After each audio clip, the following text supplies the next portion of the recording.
the right to be rich. Whatever may be said in praise of poverty, the fact remains that it is not possible to live a really complete or successful life unless one is rich. No man can rise to his greatest possible height in talent or soul development unless he has plenty of money. For to unfold the soul and to develop talent, he must have many things to use, and he cannot have these things unless he has money to buy them with. A man develops in mind, soul, and body by making use of things, and society is so organized that man must have money in order to become the possessor of things.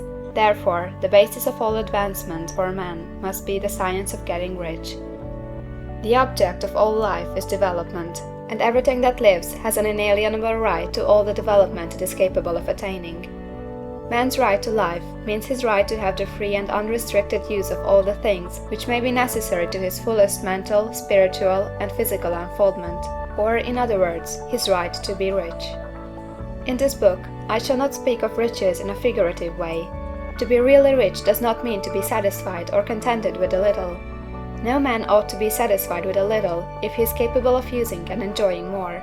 The purpose of nature is the advancement and unfoldment of life, and every man should have all that can contribute to the power, elegance, beauty, and richness of life. To be content with less is sinful. The man who owns all he wants for the living of all the life he is capable of living is rich, and no man who has not plenty of money can have all he wants. Life has advanced so far and become so complex that even the most ordinary man or woman requires a great amount of wealth in order to live in a manner that even approaches completeness. Every person naturally wants to become all that they are capable of becoming. This desire to realize innate possibilities is inherent in human nature. We cannot help wanting to be all that we can be. Success in life is becoming what you want to be. You can become what you want to be only by making use of things, and you can have the free use of things only as you become rich enough to buy them. To understand the science of getting rich is therefore the most essential of all knowledge. There is nothing wrong in wanting to get rich. The desire for riches is really the desire for a richer, fuller, and more abundant life, and that desire is praiseworthy. The man who does not desire to live more abundantly is abnormal, and so the man who does not desire to have money enough to buy all he wants is abnormal. There are three motives for which we live. We live for the body, we live for the mind, we live for the soul. No one of these is better or holier than the other.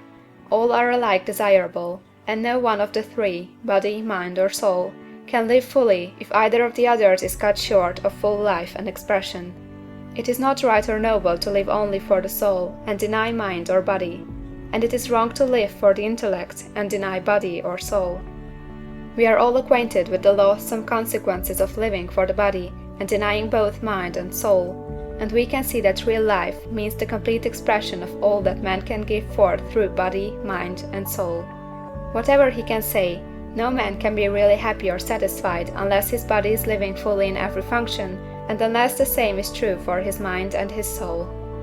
Wherever there is unexpressed possibility or function not performed, there is unsatisfied desire.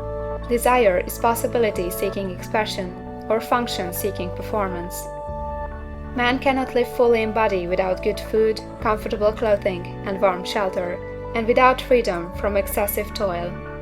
Rest and recreation are also necessary for his physical life. He cannot live fully in mind without books and time to study them, without opportunity to travel and observation, or without intellectual companionship. To live fully in mind, he must have intellectual recreations, and must surround himself with all the objects of art and beauty he is capable of using and appreciating. To live fully in soul, man must have love, and love is denied expression by poverty. A man's highest happiness is found in the bestowal of benefits on those he loves. Love finds its most natural and spontaneous expression in giving. The man who has nothing to give cannot fill his place as a husband or father, as a citizen, or as a man. It is in the use of material things that the man finds full life for his body, develops his mind, and unfolds his soul. It is therefore for supreme importance to him that he should be rich. It is perfectly right that you should desire to be rich. If you are a normal man or woman, you cannot help doing so. It is perfectly right that you should give your best attention to the science of getting rich, for it is the noblest and most necessary of all studies. If you neglect this study, you are derelict in your duty to yourself, to God and humanity. For you can render to God and humanity no greater service than to make the most of yourself.